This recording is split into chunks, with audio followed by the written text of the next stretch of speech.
Ça y est, on est super content de pouvoir participer à notre manière à cette journée mondiale de l'autisme. Salut Jean-Marie. Salut. Ah, Attendez, je me mets aux couleurs. qui est avec toi là? Alors, ça c'est une petite fille qui s'appelle Rose, Salut Rose.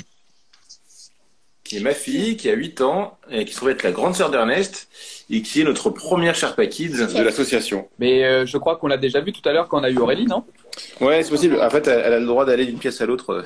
On profite du confinement pour qu'elle puisse se balader un petit peu entre le salon et la cuisine. Donc, C'est on est bien. des parents comme ça, nous. C'est important. Alors d'abord, qui es-tu? Eh ben, je m'appelle Jean-Marie, j'habite à Rueil-Malmaison. Je suis comme tout le monde, j'observe le confinement méthodiquement et solidairement. Je suis le papa d'un petit garçon qui s'appelle Ernest, qui a le syndrome qui s'appelle IDIC-15, qui est une des premières causes génétiques de l'autisme, parmi d'autres manifestations, on va dire, du syndrome. C'est un petit gars qui a 6 ans, qui a des besoins spécifiques et particuliers. Je suis aussi le papa de cette magnifique petite fille de 8 ans qui s'appelle Rose, qui est contente comme tout de pouvoir être également partie prenante de l'interview et du projet de manière générale. Je bosse dans l'IT, j'aime le foot. De temps en temps, je m'autorise une petite bière parce qu'il faut savoir se détendre. Et puis, je suis chez moi, là, à Rueil, avec des beaux murs bleus qu'on a repeints exactement pour l'occasion. Voilà. Je m'attendais pas à celle-là, mais effectivement, quel travail d'artiste de mettre ton appartement aux couleurs de la journée. Félicitations. Avec plaisir. Que représente cette journée du 2 avril? Bah pour moi, c'est l'occasion de sensibiliser. C'est une difficulté avec laquelle nous on vit. Beaucoup de familles sont également concernées, mais c'est aussi une super opportunité d'agir, d'aider les autres, de s'aider nous-mêmes en passant. En tout cas là, depuis quelques semaines, on touche du doigt vraiment le quotidien, et c'est bien, je pense, de pouvoir partager tout ça aussi. C'est pas une seule journée, c'est tout au long de l'année. Après, c'est comme tous les dates un peu anniversaires où il faut sensibiliser. Je pense que c'est bien parce que ça en fait parler.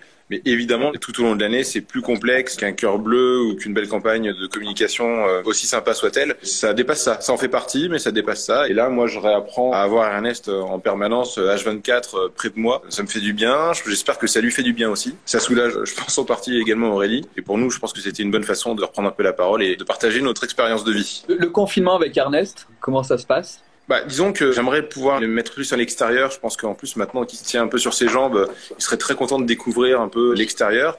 Donc ça veut dire que le confinement, il est facile, mais malheureusement, ça limite un petit peu, je pense, dans ses déplacements. Donc, bah, c'est le lever le matin, le petit-déj, le change, parce que bien qu'il ait 6 ans, il est pas propre. Donc voilà, je m'occupe de lui comme un bébé finalement. Je joue un peu avec lui. Il y a parfois, j'ai la possibilité de faire des réunions téléphoniques où je peux le prendre sur les genoux, d'autres où c'est pas possible parce que certains clients, ils peuvent pas toujours concevoir que j'ai un gamin sur les genoux. Le déjeuner, l'après-midi, la sieste, le dîner, enfin le bain évidemment, c'est moi qui m'en occupe la plupart du temps. Donc et puis je me fais aider de Rose.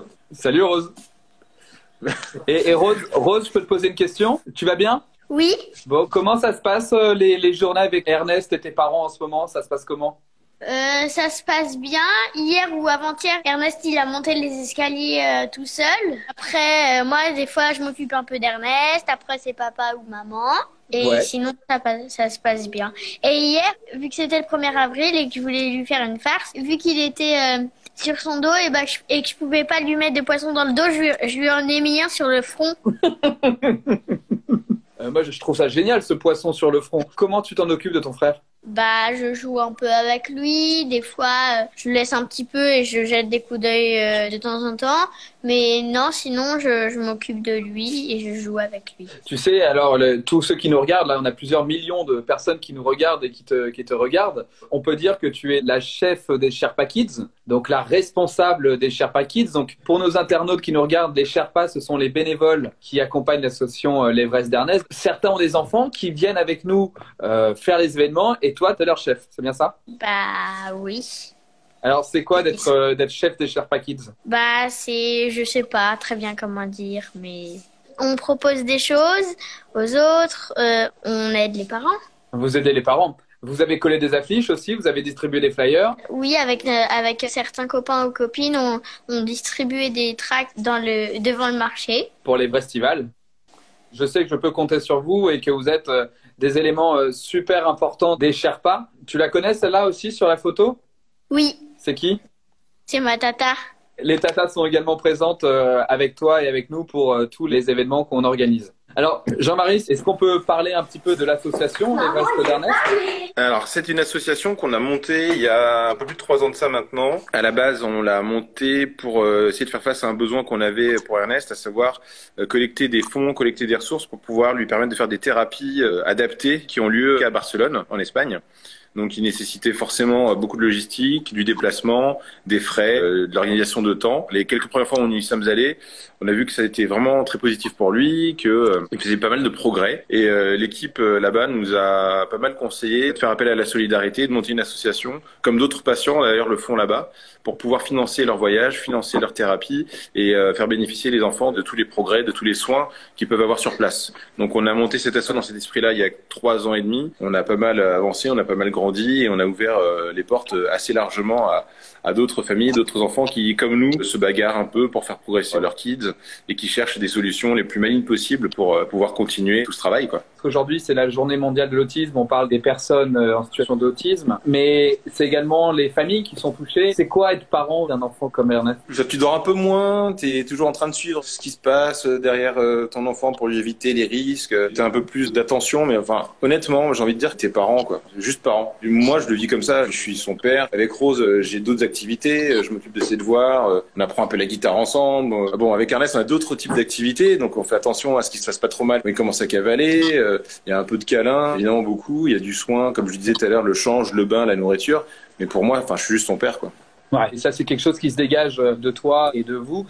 Aujourd'hui, tu es aussi en contact avec d'autres familles. Comment on peut les aider? Qu'est-ce qu'on peut leur dire? Moi, mon conseil, après chacun est différent, mais c'est de tenir bon, de surtout pas hésiter à s'exprimer, parce que un des risques ou un des pièges, c'est de rester un peu isolé, parler de ses difficultés ou accepter de les partager, c'est aussi quelque part faire le premier pas pour en sortir. Alors, il n'y a pas forcément de solution miracle, mais nous, on s'en est rendu compte, et c'est avec ce recul maintenant que je parle, c'est que je sais très bien qu'en étant ouvert sur la question, en disant les choses sans tricher, on s'attire de la sympathie, des gens viennent nous aider, on trouve des solutions qu'on n'aurait jamais eues avant. Moi, je sais que c'est parce qu'on en a parlé que de fil en aiguille, un copain qui a parlé à un copain, qui a parlé à un ami, qui a parlé à un spécialiste, qui a parlé à telle et telle et telle personne, nous ont permis de faire toutes ces avancées qu'on a depuis maintenant plusieurs années, à commencer par les thérapies, puis par le fait de développer l'association autour d'un noyau d'amis, puis par monter des événements assez incroyables comme les Vestival ou les Sherpas Night, enfin tous les événements auxquels on prend part assez régulièrement. On s'est mis en contact aussi avec des familles un peu partout en France et même à l'étranger. Pour moi, c'est source de solutions. Donc mon conseil, c'est soyez ouverts. Il y a du monde autour de vous qui est là pour vous écouter avec beaucoup de bienveillance, d'humilité, et je pense que ça fait du bien, ça soulage énormément aussi de se sentir entouré dans des moments comme ça. C'est important ce que tu nous dis là, parce que c'est vrai que les premières rencontres qu'on a avec les familles, déjà vous leur parlez énormément avant qu'on intervienne, avant qu'on les accompagne, toi Aurélie, les autres mamans, mais ce qui ressort tout de suite, c'est cette difficulté d'en parler et comment est-ce qu'on peut les aider? C'est comme souvent en fait le premier pas, quelle que soit la difficulté, il y a une phase où il faut admettre la situation, où il faut accepter aussi de se faire un peu violence et de mettre de côté un peu parfois sa pudeur. Moi l'objectif premier n'était pas de dire à tout le monde au secours on n'en peut plus, venez nous aider. L'idée de dire voilà c'est ma vie en fait. Vous me connaissez parce que on fait du sport ensemble, on peut boire des coups ensemble, on travaille ensemble. Mais la réalité de ma vie aujourd'hui, elle est aussi celle-là. Je suis le papa de 2 enfants, dont un qui a des besoins particuliers. On sait qu'on a des moments où on a besoin d'un coup de main. Et l'asso nous a énormément aidé au départ et toujours aujourd'hui dans les solutions qu'on trouve et qu'on continue de chercher pour nos enfants. Tu me fais une super transition sur l'association. C'est quoi cet asso pour toi, pour vous? L'asso pour moi, ça a été surtout un point de soulagement et un point d'aide au moment où on avait vraiment besoin de structurer les différentes démarches pour faire les thérapies à Ernest. Donc c'était un soulagement moral et également financier. Aujourd'hui, en tant que dirigeant de l'association qui a pris une sacrée ampleur, c'est pas mal de travail, mais aussi beaucoup d'ouverture. Et cette ouverture, je la trouve saine parce qu'on a réussi à contacter d'autres familles, d'autres mamans qui sont comme nous, soit en recherche de certaines solutions, soit déjà en connaissance de solutions. Donc pour nous, ça nous apporte également un plus. C'est du travail, c'est du boulot, mais je pense que c'est juste en fait de faire ça. C'est aussi notre façon de leur rendre un peu l'aide qu'ils nous ont donnée au début, quoi. Tiens, je crois que tu as de la compagnie là. Ouais, c'est Ernest. Ernest qui vient de sortir du bain, si j'en crois son odeur, ils sont très bons. Et qui fait comme il fait d'habitude, il essaie de coller sa main dans ma bouche, il adore ça. J'ai horreur de ça m'énerve énormément. Et comme je te le disais, je suis son père, mais ça m'empêche pas de l'engueuler quand je suis pas content de ce qu'il fait, quoi. Et ça, j'aime pas du tout. Est-ce que tu peux nous présenter un peu Ernest? Ernest, c'est lui. Il a 6 ans, il a une grande sœur. C'est un petit gars qui, au bout de 3 mois, nous a donné une impression bizarre, à savoir qu'il ne suivait pas, qu'il n'y avait pas d'interaction. Et en fait, on a suspecté qu'il y avait un souci, mais on savait pas exactement lequel. Donc, on a mis quelques mois, voire quelques années à comprendre et à mettre le bon diagnostic. C'est tombé, c'est l'IDIC 15. C'est une malformation chromosomique. Donc, c'est un accident génétique. Pourquoi je dis que c'est un enfant différent, qu'il a des besoins différents? Aujourd'hui, à titre d'exemple, il commence à marcher, il commence vraiment à s'approprier l'espace, mais c'est pas encore très stable, il s'alimente pas tout seul, il n'est pas propre, il a besoin d'être porté ou d'être assisté dans tout ce qu'il fait. On n'a pas de communication, ou si on a une, elle est vraiment très légère. Même moi, je suis assez capable de lire et de comprendre ce qu'il essaie d'exprimer. Donc ça veut dire qu'il ne parle pas. Qu'il est pris en charge toute la semaine dans un centre qui le prend en charge. Le nom du centre, on peut le donner Ouais, c'est le CESAP Les Cerisiers à Rueil. Ils ont également une antenne à Nanterre. Donc il y a une équipe qui est formidable. Pour nous, c'est génial parce que c'est un petit garçon qui a besoin d'une attention en permanence, qui peut pas être scolarisé, qui peut pas s'asseoir sur un banc d'école et suivre un cours. Voilà, c'est pas possible. C'est pas à sa portée, en tout cas pas encore. Et donc on continue, nous, à chercher des solutions pour l'aider à progresser, à grandir. Vous voyez, là aujourd'hui, il se tient debout, il marche. Enfin là, je peux le dire, hein, officiellement, il marche. Moi, il y a 2 ans, je n'aurais pas parié. Il y a 2 ans, je me serais pas dit que Ernest serait capable de se tenir debout sur ses petites jambes et de faire quelques pas. Alors qu'aujourd'hui, comme disait Rose tout à l'heure, il essaie de monter à l'escalier. Dès qu'il peut sortir de sa chambre, il file dans la salle de bain, je sais pas pourquoi, alors qu'il a horreur d'aller se baigner. Pour revenir sur ce que tu disais, il y a 2 ans, on n'aurait pas imaginé qu'il ait ce niveau et il progresse tous les jours. Ouais.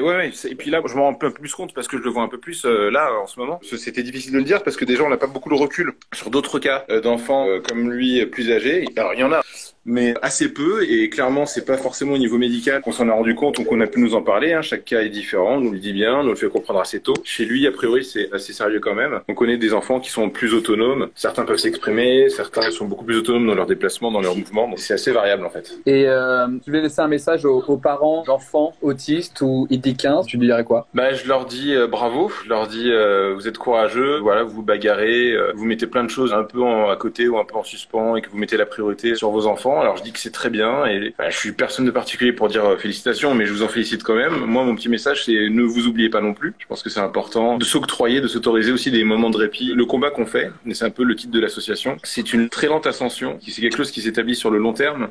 Et si on se ménage pas nous-mêmes, c'est vraiment difficile d'être présent pour nos enfants, qu'ils soient handicapés ou pas. Donc, mon message, il est tenez bon, bravo à vous et puis pensez à vous. Merci pour ce message très très important pour les familles.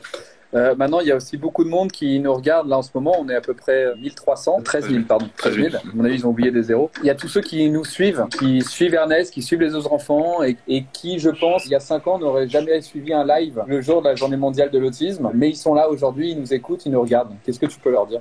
Aussi, je leur dis merci. Je leur dis bravo de vous ouvrir sur des sujets qui vous touchent pas forcément. Moi, il y a 5 ans, j'aurais probablement pas suivi un live lié à l'autisme ou à une maladie rare, pour être tout à fait honnête, n'étant pas touché directement. Donc, ceux qui sont présents, qui veulent bien nous donner un coup de main, qui veulent bien s'intéresser à nous passer quelques messages de soutien, d'encouragement, qui nous envoient des ondes positives, qui ont toujours un bon tuyau à nous donner, je leur dis merci parce que vraiment ça nous fait du bien. Et je pense que ça profite maintenant non plus à nous seuls, mais à tout l'ensemble des parents qui font partie du grand réseau qu'on a réussi à développer maintenant depuis quelques années. Formidable. Et une dernière chose, la question à laquelle je ne t'ai pas posée, auquel tu aimerais répondre, c'est quoi? Justement, j'allais te proposer de me poser cette question. Je me sentais un peu jaloux. Qu'est-ce qui te motive toi à prendre autant de temps toute la journée, à m'envoyer 250 000 SMS pour que je me crée un compte Instagram? Pourquoi moi? Pourquoi toi? Mais qu'est-ce que tu fais de ta journée? Comment ça se fait que tu tiennes encore debout avec tout ce que tu as envoyé comme pâté aujourd'hui, quoi? Tiens, je vois un Sherpa derrière. C'est une technique qui est un peu moche, ça, de retourner les questions. Mais je sais pas, il y a une chose qui est vraie, c'est qu'on est membre de cette association. On était là au début, il y a beaucoup de monde qui nous ont rejoints. Il y a des hauts, il y a des bas. Il y a des très très très hauts. Je pense à des événements sur les festivals. Je pense à des trucs peut-être un peu plus petits comme une brocante qu'on arrive à organiser ou accompagner Nelly sur une folie dans les Vosges et finalement recevoir des merci derrière. Être dans cette association, c'est également être un peu égoïste. Parce que tout ce qu'on reçoit quand on réussit, et en fait, c'est super positif, ça nous fait du bien. Après, je te cache pas que ce soir, on va être défoncé, mais c'est rien par rapport à ce que vous faites tout le reste du temps. Si aujourd'hui, pour la journée mondiale de l'autisme, on a réussi à faire parler de l'Everest d'Ernest, on aura réussi un truc top parce que c'était un de nos objectifs. Donc, merci beaucoup. Et puis ce qui m'a fait tenir également aujourd'hui, c'est toutes les photos avec des cœurs bleus. Ouais, c'est génial. Je pensais au début qu'on en aurait que 2, 3, 4. Et finalement, on va compter, mais je pense qu'on a une 50aine, voire une 100aine de photos de cœurs bleus. Et la soirée ne fait que commencer, parce qu'on les connaît, nos Sherpas, on les connaît, nos suiveurs. C'est ce soir qu'ils vont faire du buzz. Bon courage en tout cas, et bravo à toi, c'est super ce que tu fais. Merci beaucoup Jean-Marie, merci pour ce live, merci pour ce temps. Et un petit truc perso, bravo d'avoir eu le courage au début de créer cette association avec Aurélie. Tous ceux qui vous entourent sont là pour vous et Ernest. Ils sont là également pour tous les autres enfants. On essaye de faire au mieux. Et merci pour eux et merci encore pour ton temps. Merci. Alexia, ça va être à toi de jouer. Bisous. Salut. Salut Rose.